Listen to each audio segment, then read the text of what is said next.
was watching Everything for Everyone's vids, and that's the 4 and the 1 are both spelt with a numeral 4 and a numeral 1, in case you want to find him, because he's got some good stuff. And two of his first videos were on objectification and its use in dehumanizing other humans, like in war, how people who would normally never kill another person can go to war and start to hate Charlie, as in the Vietnamese, and have murderous desires to kill Charlie, even though back home this person was probably completely normal and would have been judged by everyone as entirely harmless. And anyway, so one of the analogies that he used in the beginning was that he showed a clip of a man who was a medical officer in the army, and he was talking about how they were using these goats. They had these goats that they anesthetized, thank God. Thanks heavens for small mercies. And then they were inflicting all kinds of wounds upon these goats, so like lacerations, bullet wounds, all kinds of things like that. And then they would be rushed into the room where the medical officers, the students were, where they were being trained, and they would have to patch them up. And what happened was that what this medical officer was saying was that after a while, these people who didn't know anything about goats in the first place, they started to hate goats, and they would talk about how goats were like stupid creatures or dirty creatures and things like this, and had no basis in fact. They had no interaction with these goats while they were conscious at all. And anyway, he was also saying that some of these people who were doing it started even to enjoy hurting these goats, killing these goats. Yeah, and basically the whole point is that these people didn't hate goats before, and the goats didn't do anything to them. But what happened was, because they didn't want to be doing what they were doing, because they felt bad about using the goats, using other living creatures in this way, it started a thing called cognitive dissonance, which is when you can't deal with the reality of something, you have to make up a alternative reality to make yourself feel more comfortable. And hence you get things like women like to be raped. That whole theory.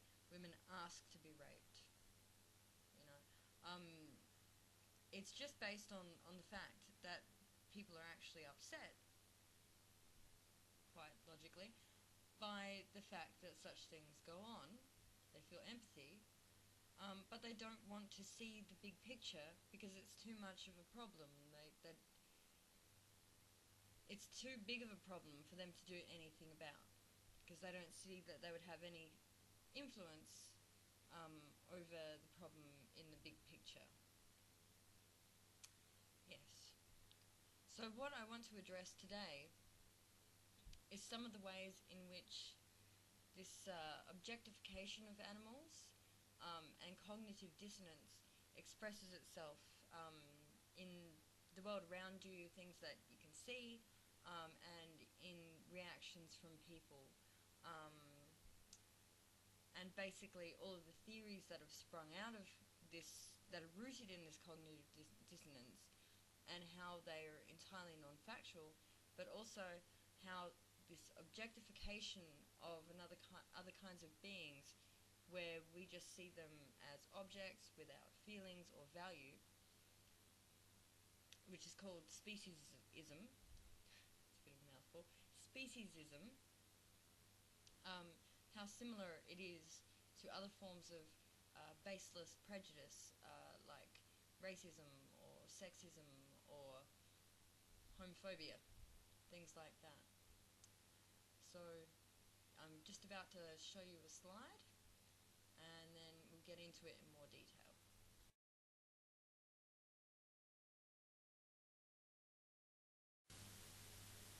So, I'm sure we've all seen images like that before, out the front of butcher shops, or inside maybe they had a statue of a pig wearing a chef's cap, holding a platter. I've certainly seen them before.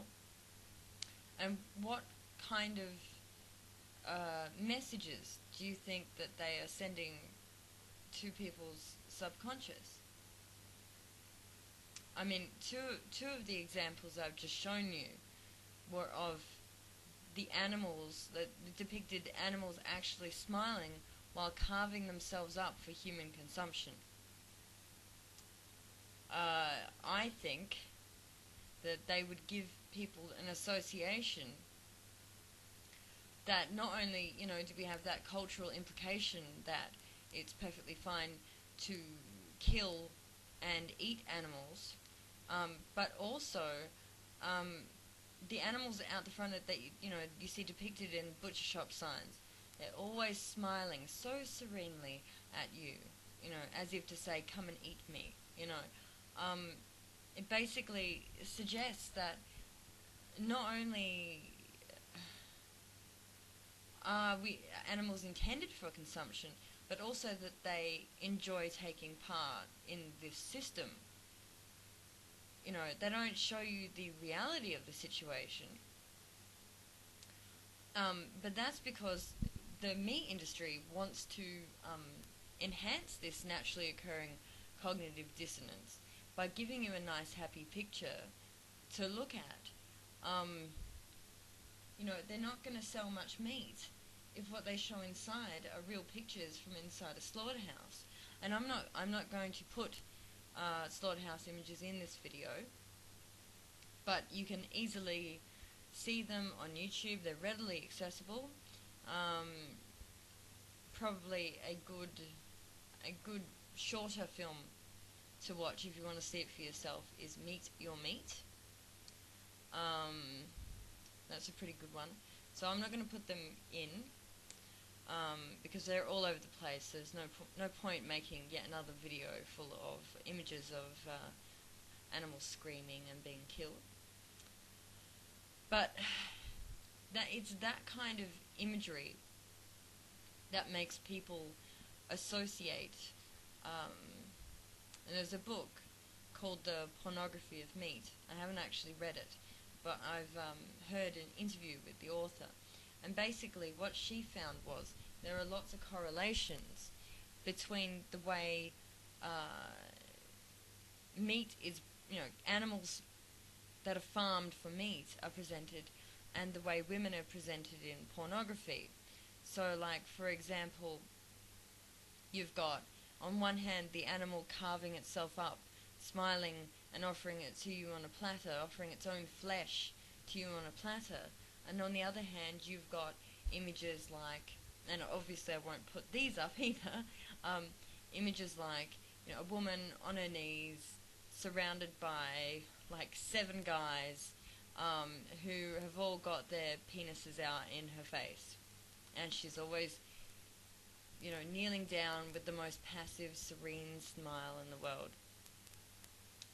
And by saying that, I'm not saying that some women aren't into that, but I definitely know for certain that that is not the norm. And it's not the norm in real life for women to be into that.